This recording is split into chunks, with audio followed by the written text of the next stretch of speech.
benefits that the medical center can bring to those relationships to helping improve the overall health and well-being of the community. So it's solely focused on that. It's solely focused on how do you ensure that the community's voice is heard and that it is heard by the leaders of the institution that have the ability to affect change that will improve the life and well-being of folks. And so the Urban Health Initiative is unique because most academic institutions don't have an urban health initiative. So that's what it is. It is a connector. It is a listener.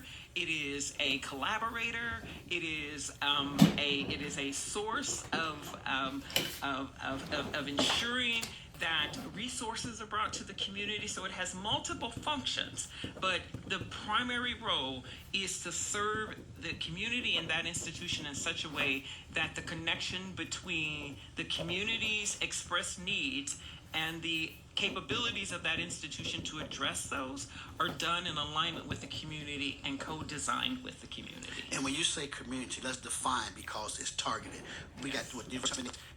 Well, the medical center there's 15 neighborhoods. 15 so neighborhoods. It's the entire breadth of the South Side. And there's a 12 neighborhood kind of carve out, which we call community benefit. And that's because there are other healthcare partners in the South Side of Chicago that are also providing community benefit services that serve the community. And so while we collaborate with them, the intention was not to was to enable those institutions to also serve communities that they're that they're closest to. And so it's the entire South Side, 15 zip codes, but a focus of 12 zip codes primarily.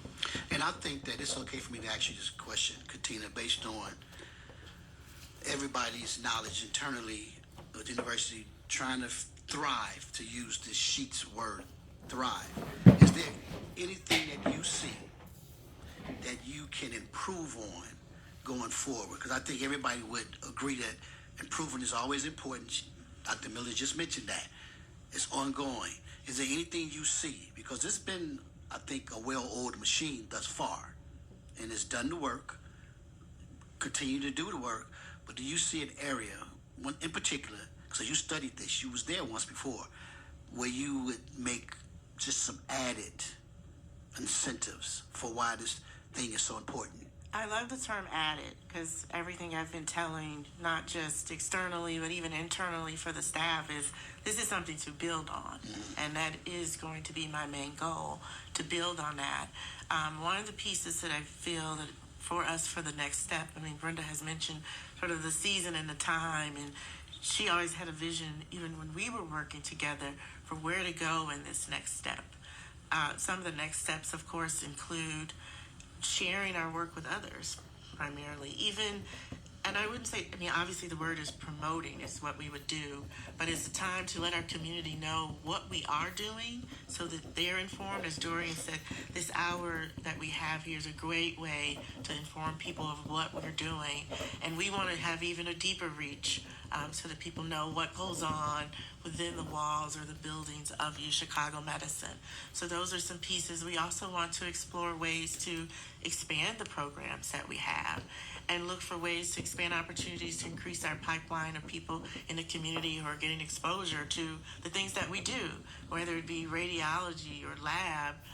So just sort of being that pipeline there. So I'll be looking for ways where we can be expanding, where we can go deeper into the community and just sort of building on the legacies that have been set before Thank you. me. The one thing that Can I just say sure, something really? Please. There's a scripture in the Bible that says that one watereth, one planteth, and then, the increase follows that. It says God gives the increase, but the increase follows that. The Urban Health Initiative existed before I came. To me, that was a watering period. Sure. I'm a grower, so I'm a builder, so I planted.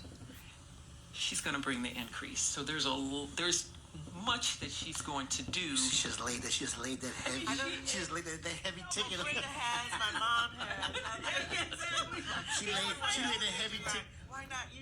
I know who she is, and I know what she's capable of doing. And listen, she's got strong background in evaluation and monitoring and program design. Look, she's got everything and the grace of God. that's going to enable. Exactly. Definitely that piece. And one other piece I wanted to add is more so the policy component as well. There are some key programs within the Urban Health Initiative now, and that it is important to promote and be an example for, because it can be policy that can help our community even more to expand, to bring more funding towards our way. So I think that's the piece. I'm glad Brenda mentioned it, because that's the hat that I've worn over the years. It's really time to entrench ourselves into changing and impacting policy for our community. Thank you. 773-591-1690. 773-591-1690. I got another question for you again. As you are adding on, Are you interview number 25, Carmen? I assume so. There we go. But you got the job. Yes. He's got a caller there. Yes.